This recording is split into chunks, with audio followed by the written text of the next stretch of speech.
This channel does not promote any violent, harmful, or illegal activities. All content provided by this channel is meant for an educational purpose only.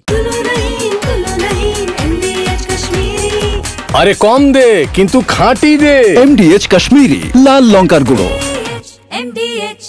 আর এই মুহূর্তে সরাসরি বর্ধমানে নজর রাখতে হচ্ছে, তার কারণ বিশ্ব হিন্দু পরিষদ এবং বজরং দলের ডেপুটেশন জমা দিয়ে একটা ধুন্ধুমার পরিস্থিতি। একেবারে আমরা সরাসরি ছবিটা দেখাচ্ছি, ডিএম অফিসের বাইরের ছবিটা।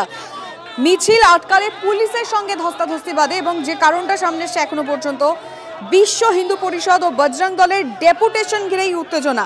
মনতোষের সঙ্গে কথা বলবো, এখন কি পরিস্থিতি এবং কেনই বা এরকম হলো? মনতোষ, দেখো, বিশ্ব হিন্দু পরিষদ এবং বজরং দলের যারা সদস্য রয়েছে তারা যেটা জানাচ্ছে যে মুর্শিদাবাদ সহ রাজ্যের বিভিন্ন জায়গায় মঠ মন্দিরে হামলা, দেবতাদের মূর্তি ভাঙচুর এবং এইসবের প্রতিবাদেই তারা আজকে বর্তমানে জেলা শাসকের কাছে ডেপুটেশন দিয়ে যাচ্ছিলেন। এবং তারা আরো যেটা দাবি জানাচ্ছেন যে রাজ্যে রাষ্ট্রপতি শাসন জারি করতে হবে, এই দাবি নিয়ে তারা জেলা শাসকের কাছে ডেপুটেশন দিয়ে যাচ্ছিলেন।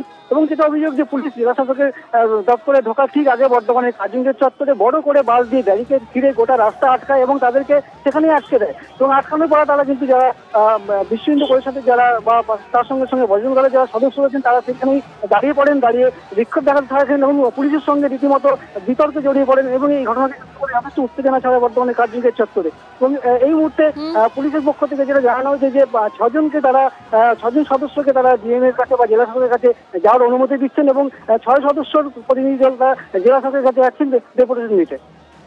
নজর রাখা মনতোষ, ধন্যবাদ।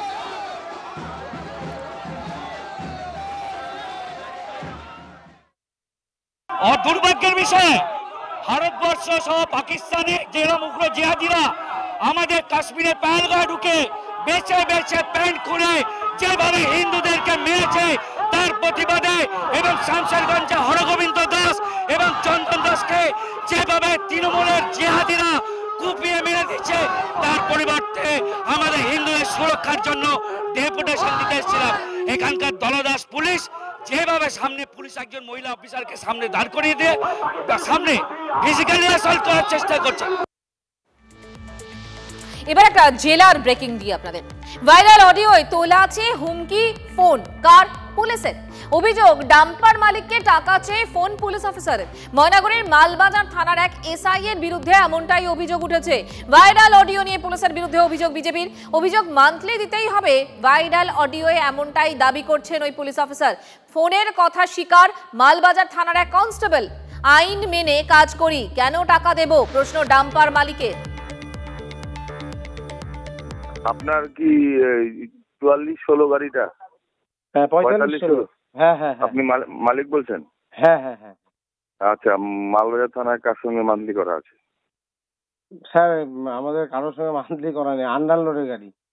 আমার আন্ডারলোড হোক ওভারলোড হোক যাই হোক সেটা দেখা দরকার নেই দাদা, থানায় গাড়িটা নিয়ে যাচ্ছি। হ্যাঁ, আপনি এইটা সিরিয়ালিস্ট আমি ড্রাইভারের কাছ থেকে করে নিচ্ছি। আর আপনি থানায় এসে আইসিএর সঙ্গে কথা বলে। আরে আমাদের তো কেশারের মাল। সে কেশারের মাল হইতে পারে, মান্থলি লাগে আমাদের মালবাজার থানায়, জানেন কি? থানায় গাড়ি যাবে না। তাহলে আমি দেখি নিয়ে যেতে পারি কিনা। আপনি চেষ্টা করেন, আপনি হ্যাঁ চেষ্টা করেন। আমি নিয়ে যাচ্ছি তো, আপনি জিপিআরএস বন্ধ করে দিলেন। জিপিআরএসটা কি অন করবেন না আমি ক্রেন ডেকে নিয়ে যাব? আপনি যা ইচ্ছা করেন স্যার, আপনি এখানে যা করার এখানে ফেসলা করতে লাগবে। রাস্তায় ডাম্পার চালাতে হলে মান্থলি দিতে হবে, এটা কি বাধ্যতামূলক? ভ্যান অফিসারের সাথে কথা বলবেন, আমাদের অফিসার আছে। আচ্ছা, আমি কনস্টেবল।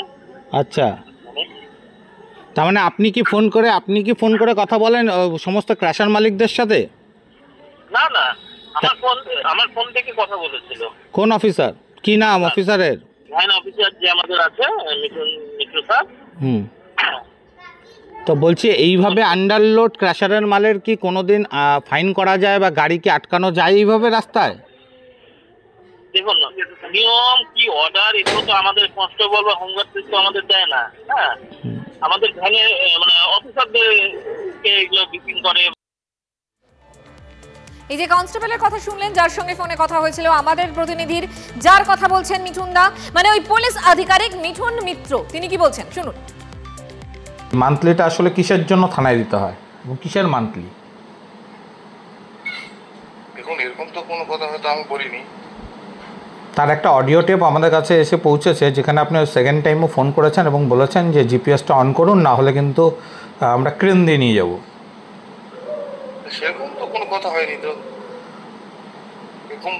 সেরকম এবং আপনার কনস্টেবলের সাথেও কথা হয়েছে যার ফোন থেকে আপনি কথা বলেছেন, তিনি নিজে স্বীকার করেছেন আপনি ছিলেন গাড়িতে, তার মোবাইল থেকে ফোন করতে বলেছেন এবং আপনি কথোপকথন বলেছেন। না না, এরকম তো কোনো কথা নেই। যদি কোনো কিছু কথা হয়তো ভুল হয়ে গেছে তাহলে আমি বলুন, আমি আপনার কাছে যাবো না, যাই দেখা সাক্ষাৎ করে আসবো। এবার কি বলছেন ওই ডাম্পার মালিক চালক শুনবো। ড্রাইভারের মোবাইল দিয়ে আমাদের মাইলবাজারের পুলিশ ফোনে কথা বলে, তো উনি বলে যে আপনার গাড়ি কি 4516 গাড়িটার নম্বরটা কি আপনার নাকি? আমি বলি হ্যাঁ। তো উনি বলে যে এই গাড়িটা আমি মালবাজার থানায় নিয়ে যাচ্ছি। তখন আমি বললাম যে কেন নিয়ে যাচ্ছেন, কি অপরাধ? তখন বললো যে কোনো অপরাধ নেই, এই গাড়ির মান্থলি কার কাছে করাইছেন, ময়নাগুড়ি এই মালবাজারে আইসি কি জানে কি না। তখন বলে যে আপনি তাহলে গাড়িটা জিপিএস তখন করবেন না, তো নাহলে কিন্তু আমি ক্লিন দিয়ে গাড়ি নিয়ে যাবো। তখন আমি বললাম যে যদি আপনার সেরকম থাকে আপনি ক্লিন দিয়ে নিয়ে যেতে পারেন। কেসার থেকে আমি তো সঠিক মাল নিয়ে চলে আসি, সঠিক চালান আমার। হ্যাঁ, আমরা তো ওভারলোডও আনি না। তারপর ওইখান থেকে এসে আমার মালিককে ফোন করছি, আমার মোবাইলও নিয়ে রাখছে, ওরা আমাকে কথা বলতে দিচ্ছে না। তারপরে কিছুক্ষণ পর আমার মালিক জিপিএস অফ করে দিছে, গাড়ি বন্ধ হয়ে গেছে। তারপর আমাকে ওরা কাগজপত্র আমার চালান দিয়ে আমাকে বলে তুমি যাও, তারপর ওটা চলে গেল, ওইখান থেকে পাড়ায় চলে গেল। ডাম্পার মালিক এবং চালক পরিষ্কার পুলিশের বিরুদ্ধে অভিযোগ করলেন এবং মালবাজার থানার আইসি সৌম্যজিৎ মণ্ডলের কথা বললেন। শুনুন আইসি মানে মালবাজার থানার আইসি সৌম্যজিৎ মণ্ডল কি বলছেন। একজন পুলিশ আধিকারিক গাড়ি আটকে বলছে মান্থলি করার কথা, তাও মালবাজার থানাতেই করতে হবে বলছে। না না না, এরকমটা কোনো ব্যাপার নেই, আমাদের কিছু জানা নেই এরকম। তা কি দেখছি কোন জায়গায় হয়েছে? নেওড়া মোড় এলাকা, নেওড়া মোড়। আচ্ছা আচ্ছা, আমি দেখছি দাদা। যদি এমডিএচ কিচেন কিং কিচেনে থাকি তো আমরা যা ইচ্ছে তৈরি করতে পারি, বেগুনের ভর্তা, আলু কপি, ভিন্ডি মশলা, আরো অনেক কিছু। MDH